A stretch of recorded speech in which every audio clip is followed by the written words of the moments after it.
আমরা জিতে গেলাম ভাই, জিতে গেলাম, আমরা এশিয়া কাপের চ্যাম্পিয়ন হয়ে গেলাম। সত্যি অসাধারণ ভাই। যখন 20 রানে পড়ে গিয়েছিল ভারতের 3টে উইকেট, তখন ভাই আমি এইভাবে মাথায় হাত দিয়ে দিয়েছিলাম এবং ভেবেছিলাম কি এটা কি হলো ভাই, ভারতীয় দল কি এই ম্যাচটা হেরে যেতে পারে। অনেক টেনশনের মধ্যে পড়ে গিয়েছিলাম। তোমরা কতটা টেনশনের মধ্যে পড়েছিলে অবশ্যই কমেন্ট করে জানাবে। এবং তিলক বর্মা যে ইনিংসটা আজকে খেললো না, বিরাট কোহলির কথা মনে করিয়ে দিল। পাকিস্তানের সাথে যখনই ভারতের ম্যাচ হতো, বিরাট কোহলি এইভাবে সিনা চওড়া করে ভাই দাঁড়িয়ে যেত পাকিস্তানের আগাদিকে এবং ভারতকে ম্যাচ জিতিয়ে দিত, পাকিস্তানকে হারিয়ে দিত। তিলক বর্মা আজকে যে ইনিংসটা খেললো, সত্যি ভাই বিরাট কোহলির কথা একদম মনে করিয়ে দিল। একদম সেই রকমই ইনিংস। এত চাপের মধ্যে ক্রিকেট খেললো তিলক বর্মা আজকে, সত্যি তার যতই তারিফ করব ততই কম। এই ম্যাচটা যে জিততে পেরেছে একমাত্র তিলক বর্মার জন্য জিততে পেরেছে ভারতীয় দল। দুর্দান্ত ক্রিকেট খেলেছে তিলক বর্মা, যতই তারিফ করব তার ততই কম। 69 রান করেছে 53 বলে, 4টা ছক্কা 3টে চার, দুর্দান্ত ইনিংস। 20 রানে 3টে উইকেট পড়ে গিয়েছিল, 147 রান ভারত চেস করছিল। তো তোমরা ভাবতে পারছো কত ইম্পর্টেন্ট একটা ইনিংস। তখন যদি আর একটা উইকেট পড়ে যেত তাহলে ভারত কিন্তু ফেঁসে যেত, এই ম্যাচটা হেরেও যেতে পারতো। কিন্তু দেখো তিলক বর্মা নট আউট থেকে ম্যাচ জেতালো। যেমন বিরাট কোহলি নট আউট থেকে ম্যাচ জেতাতো, সেই রকমভাবে আজকে তিলক বর্মা নট আউট থেকে ম্যাচ জেতালো এবং লাস্ট মুহূর্তে রিঙ্কু সিং 4 মেরে ম্যাচ ফিনিশ করে ভারতীয় দলকে জিতিয়ে দিল এবং ভারতীয় দল এশিয়া কাপ 2025-এর হয়ে গেল চ্যাম্পিয়ন এবং 8 বার জিতে গেল এশিয়া কাপ। এর আগে 7 বার জিতেছিল এশিয়া কাপ, এবার নিয়ে 8 বার হয়ে গেল ভারতের দলের এশিয়া কাপ জেতা। অসাধারণ আজকে পারফরমেন্স ভারতীয় দল দিল। প্রথমে তো বোলিংয়ে দুর্দান্ত কাজ করলো কুলদীপ যাদব, সব থেকে দুর্দান্ত আজকে বল করেছে।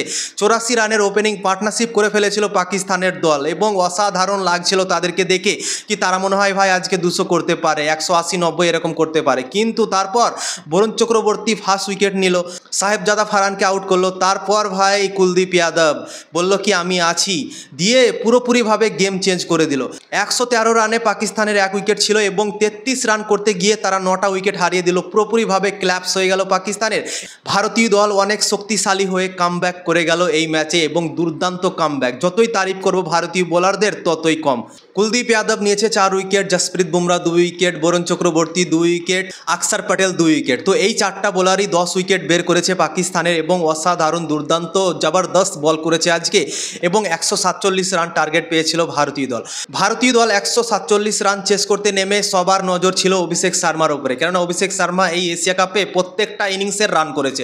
কিন্তু আজকে সবাই নজর রেখেছিল, যেহেতু আজকে ফাইনাল ম্যাচ, অনেক টেনশনের ম্যাচ, তো এই ম্যাচটাতে অভিষেক শর্মার ব্যাটিং দেখতে চাইছিল সবাই। কিন্তু আনফর্চুনেটলিভাবে অভিষেক শর্মা আজকে ফেল হয়ে গিয়েছে। 6 বলে মাত্র 5 রান করে সে আউট হয়ে গিয়েছে এবং তারপরে পরেই আবার ফের সূর্যকুমার যাদবও 5 বল খেলে 1 রান করেছে। তো ভারতের ক্যাপ্টেন সূর্যকুমার যাদব পুরোপুরিভাবে এই টুর্নামেন্টে ফেল হয়ে গিয়েছে ভাই, মানতে হবে এই ব্যাপারটা। কেননা ভারতের দল চ্যাম্পিয়ন হয়েছে ঠিক আছে, কিন্তু ক্যাপ্টেন সূর্যকুমার যাদব আমাদের ভালো খেলতে পারেনি, তা সত্ত্বেও ভারতের দল চ্যাম্পিয়ন হয়েছে। তো তোমরা ভাবতে পারছো ভারত কতটা শক্তিশালী দল। সত্যি ভাই 10 রানে 2টো উইকেট ভারতের পড়ে গিয়েছিল এবং 20 রানে শুভমান গিলও পড়ে গিয়েছিল। 20 রানে ভারতের 3টে উইকেট দিয়ে ভাই অনেক টেনশনের মধ্যে পড়ে গিয়েছিলাম। এভাবে মাথায় হাত দিয়ে দিয়েছিলাম কি ভাই হলোটা কি, টিম ইন্ডিয়া হেরে যাবে না তো, পাকিস্তান জিতে যাবে না তো? যদি ভারত হেরে যায় তাহলে ভাই আমাদের কতটা মান সম্মান যাবে তোমরা ভেবে দেখেছিলে?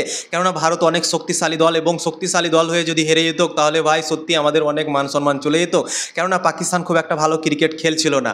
তো পাকিস্তান লড়াই করলো, লাস্ট অব দি ম্যাচ গেল, কিন্তু লাস্ট মুহূর্তে গিয়ে আমাদের ভারতের টিম ইন্ডিয়া জিতে গেল ভাই। অসাধারণভাবে ম্যাচ ফিনিশ করলো, তিলক বর্মা নট আউট থাকলো এবং ভারতীয় দলকে চ্যাম্পিয়ন করে দিল ভাই। অসাধারণ দুর্দান্ত এবং গম্ভীরের রিয়াকশানটা দেখে ভাই সত্যি অনেক মজা লাগলো যখন তিলক বর্মা লাস্ট ওভারে ছক্কাটা মারলো। সত্যি দেখার মতো ছিল গম্ভীরের রিয়াকশানটা। তো আমরা হয়ে গেলাম চ্যাম্পিয়ন এশিয়া কাপের ভাই, চাক দে ইন্ডিয়া।